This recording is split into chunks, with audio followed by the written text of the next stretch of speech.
Hi, this is Travis, coming to you from the beautiful ranges of MHF Enterprises Shooting Academy in Denison, Illinois. This is a follow-up video giving you some range reports on my testing of this US Optics THX 3-18 scope that I just got not too terribly long ago. So I just got done shooting a long gong match, and I actually shot both of my rifles in the match just to compare them, see how they shot, how the reticles actually looked in real range use. Looking down range, we were shooting a 300-yard match off of a bench, all on steel, one of these long gong matches. So I ran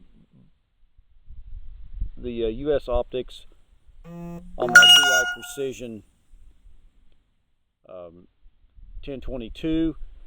I was running a Vortex Razor Gen 2 3-18 on my Voodoo.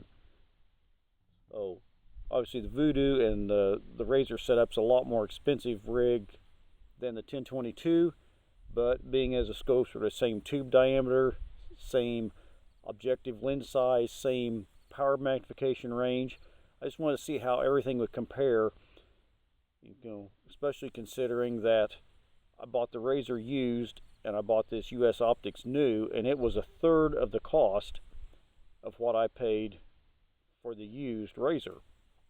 So I can tell you, after I've gone through and shot the match with them and used them for a little while, I am really, really impressed with this THX scope.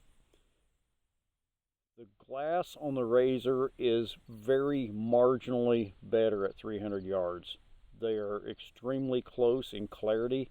I get just a little bit more sharpness out of the Razor, which I should, but the difference in them is not anywhere near the difference in the price points between them.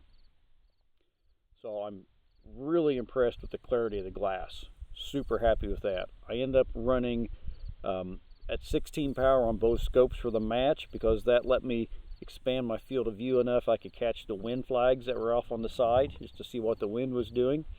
So I ran everything as close to identical in the setups as I possibly could. I actually outshot the Voodoo with the 1022 today. The wind was really twitchy and played a big part in that, but it was impressive to see the cheaper rig outshoot the more expensive rig. Only thing I found the biggest difference in what I like and don't like about it is the actual reticle itself. The Vortex has a reticle that has on the upside above your center aiming point, there is lots of hash marks going up, so I can do hold unders, or if you're doing something where you're doing a hold on a target and you need to bracket, like this, where you're shooting and using your up and down to kind of do a corner hold to a round target, it allows you to do that very easy with that up stick that's in the center. The US Optics is just more of a T shape, so there is nothing above, so I can't do a hold under if I need to do a hold under, and if I'm going to do some bracketing where the target is above, it's not as precise to do bracketing without that center stick. Other than that, I am so impressed with this scope. I highly, highly recommend you check one of these things out. It's impressive for the money.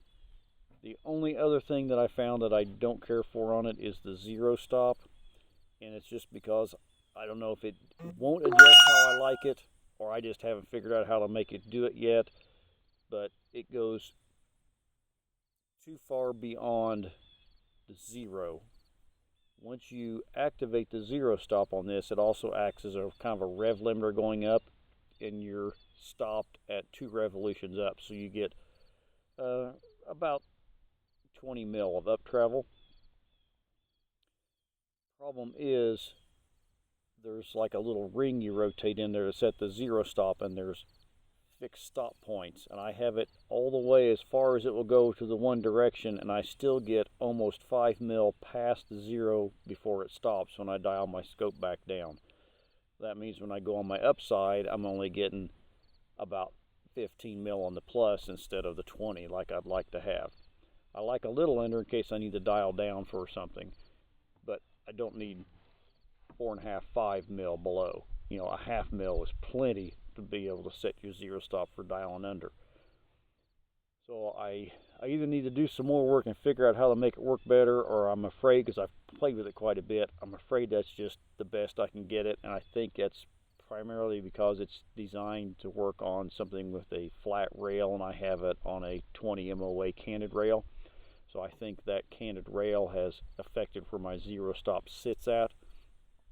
So that's the other thing I'm not real fond at. That limits this 22 out to about 450 yards, which for local and regional matches is fine, but shooting nationals, that just is not enough distance to get out to some of those far targets where I can reach them without any problem on the Razor. So the zero stop, a little bit of an issue. I may be able to resolve that with some more testing and investigating on it, and I really wish that it had a little up to the more of a plus sign than a T on the shape of the reticle.